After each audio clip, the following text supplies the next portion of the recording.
हे जगत जननी मातेश्वरी, आप अपने सभी भक्तों के दुखों को दूर करना, जो आपके गुप्त नवरात्रियों के रहस्य को ध्यानपूर्वक सुनेंगे। जय माता की भक्तों। सभी माता के भक्तों को गुप्त नवरात्रों की ढेरों ढेरों शुभकामनाएं। जैसा कि आप सभी जानते हैं कि 26 जून से माता के गुप्त नवरात्रे आरंभ होने वाले हैं, जिनके विषय में अधिकांश भक्तों को जानकारी ही नहीं है। तो आइए जानते हैं माता के गुप्त नवरात्रों के विषय में। वैसे तो वर्ष भर में माता के नवरात्रे 4 बार आते हैं, परंतु 2 नवरात्रे जिनमें चैत्र नवरात्रि और शारदीय नवरात्रि जो कि अश्विन मास में आती हैं, ये सभी अमावस के अगले दिन से अर्थात शुक्ल पक्ष की प्रतिपदा से आरंभ होकर नवमी तक चलते हैं और 10वीं के दिन माँ दुर्गा का विसर्जन भी किया जाता है। चैत्र नवरात्रे और शरद नवरात्रों के बारे में अधिकतर भक्तों को ज्ञान प्राप्त है, परंतु गुप्त नवरात्रे जो कि वर्ष में 2 बार आते हैं, माघ मास के महीने में और आषाढ़ मास के महीने में। जैसा कि अब आषाढ़ मास चल रहा है, शीघ्र ही आषाढ़ मास की अमावस्या आने वाली है, उसके अगले दिन से ही ये नवरात्रे आरंभ होंगे। तो आज हम आपको बता देना चाहते हैं कि इन गुप्त नवरात्रों का क्या रहस्य है और इनका कितना अधिक महत्व है सभी भक्तों के लिए। सर्वप्रथम आप समझ लीजिए कि इस वर्ष यानी 2025 में 26 जून बृहस्पतिवार से 4 जुलाई शुक्रवार तक गुप्त नवरात्रे रहेंगे, जिसमें आप माता के व्रत एवं पूजन आदि कर सकते हैं। यह गुप्त नवरात्रि विशेषकर तांत्रिक क्रियाओं, शक्ति साधना, महाकाल आदि से संबंधित भक्तों के लिए अति महत्वपूर्ण नवरात्रे होते हैं। इनका विशेष महत्व होता है क्योंकि इन नवरात्रों में किए जाने वाले समस्त कार्य, समस्त क्रियाएं, समस्त तांत्रिक क्रियाएं, समस्त साधनाएं जो कि एक साधक करता है, उनका फल कई गुना बढ़कर, सहस्त्रों गुना बढ़कर प्राप्त होता है। यह गुप्त नवरात्रे गुप्त साधना, गुप्त शक्ति एवं गुप्त भक्ति का प्रतीक हैं। एक और जहां सामान्य नवरात्रियों में भक्ति भाव को बढ़ा चढ़ाकर किया जाता है, जोरों शोर से माता की भक्ति एवं भजन किए जाते हैं, वहीं गुप्त नवरात्रों में मुख्य रूप से मूक रहकर या मन में मंत्रों का जाप करके और अधिक दिखावा ना करते हुए जप तप और मंत्र आदि की साधना करनी होती है। आम नवरात्रियों की भांति इसमें भी कलश स्थापित किया जाता है एवं विशेष रूप से माता के नियमों का पालन किया जाता है। परंतु ध्यान रहे, सामान्य नवरात्रों में भूल चूक माफ होती है, लेकिन गुप्त नवरात्रियों में साधक अगर कोई भूल करता है तो उसको उस भूल का अनिष्ट फल प्राप्त हो सकता है। अतः गुप्त नवरात्रे में कदापि किसी भी प्रकार का कुकर्म कार्य ना करें। मांस, मदिरा, धूम्रपान, अन्य निषेध पदार्थों से दूर रहें।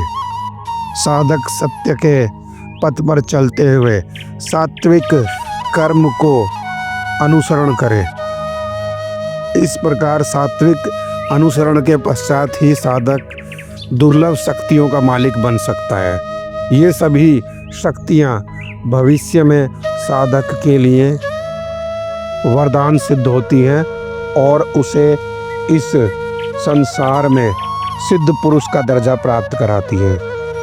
व्रती लोग आम नवरात्रों की भांति कुट्टू का आटा, सिंगाड़ा एवं फलाहार करके ही अपना दिन यापन कर सकते हैं। माता की भक्ति भी मन के अंदर ही की जाती है, यानी मंत्रों का जाप बोलकर नहीं, बिना बोले किया जाता है।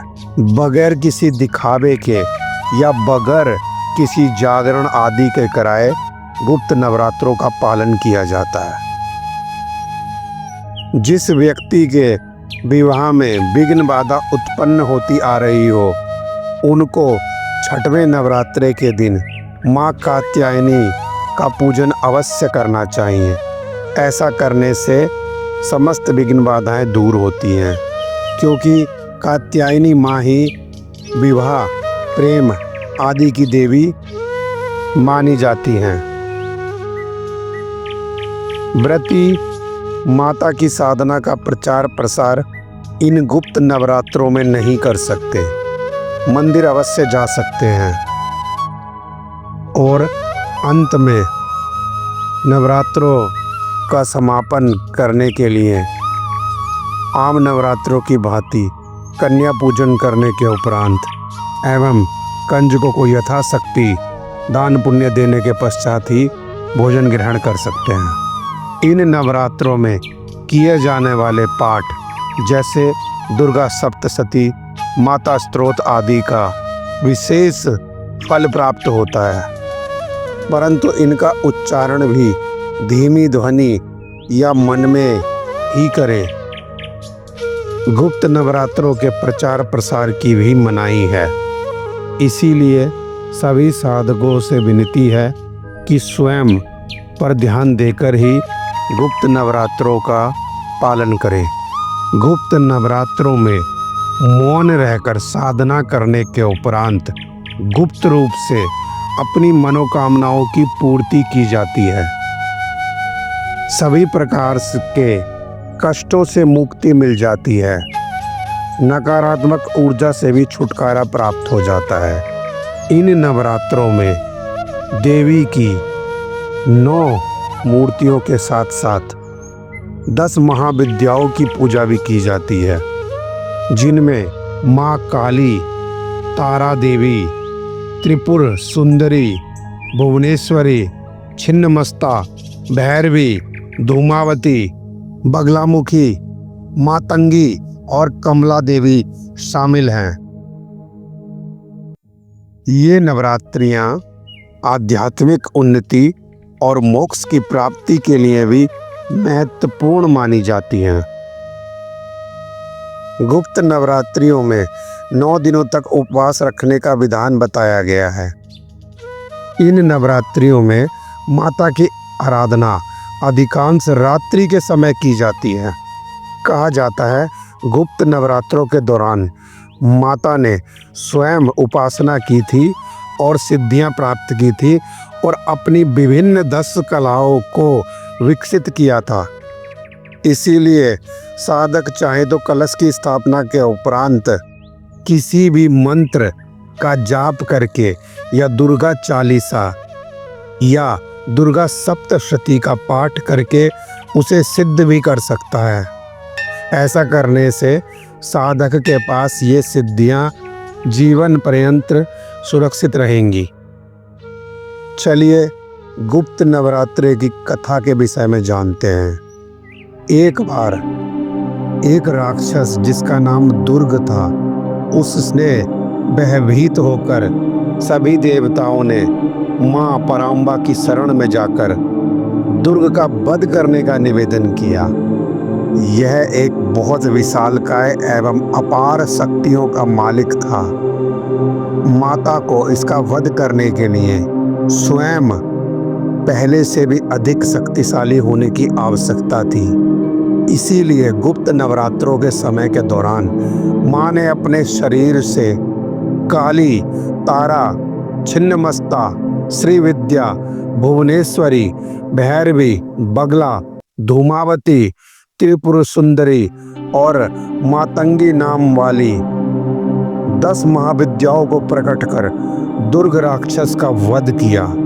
10 महाविद्याओं की साधना के लिए तभी से गुप्त नवरात्रे निरंतर मनाए जाते हैं। अतः गुप्त नवरात्रों में माता की इन 10 महाविद्याओं का पूजन किया जाता है और उन्हें सिद्ध करने की कोशिश की जाती है, और जो साधक इसमें सफल होता है उसका जीवन सभी प्रकार के सुख समृद्धि आदि से भर जाता है और अंत में उसे मोक्ष पद की प्राप्ति होती है।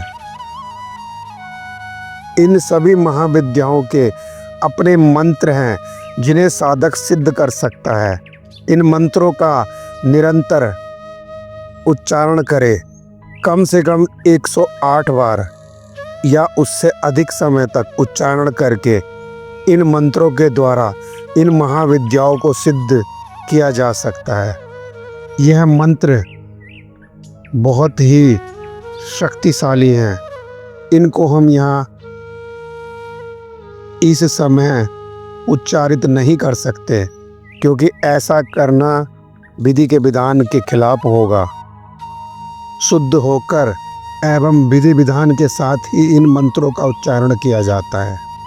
इन सभी मंत्रों को वीडियो के नीचे डिस्क्रिप्शन में दे दिया जाएगा। आप वहां से मंत्रों को पढ़कर सभी विद्याओं के अनुसार इनका उच्चारण कर सकते हैं।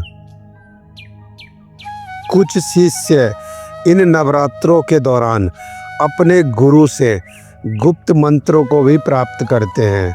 ये वह मंत्र होते हैं जो प्राय निरंतर नहीं बोले जाते, सामान्य अवसरों पर ना बोले जाने वाले मंत्र यह गुप्त मंत्र होते हैं और विशेष रूप से इनका महत्व होता है। ये गुप्त मंत्र भी इन्हीं गुप्त नवरात्रियों में प्राप्त किए जा सकते हैं। तो चलिए अपनी सभी मनोकामनाओं की पूर्ति के लिए एवं देवी का आशीर्वाद प्राप्त करने के लिए गुप्त नवरात्रों में माता की साधना अवश्य करें। यथासंभव व्रत रखने का प्रयास करें ताकि परिवार में सुख समृद्धि का वास निरंतर बढ़ता रहे। ध्यान रहे, नवरात्रे 26 जून बृहस्पतिवार से आरंभ हैं। अन्य कोई जानकारी प्राप्त करने के लिए आप हमें कमेंट्स में लिख सकते हैं।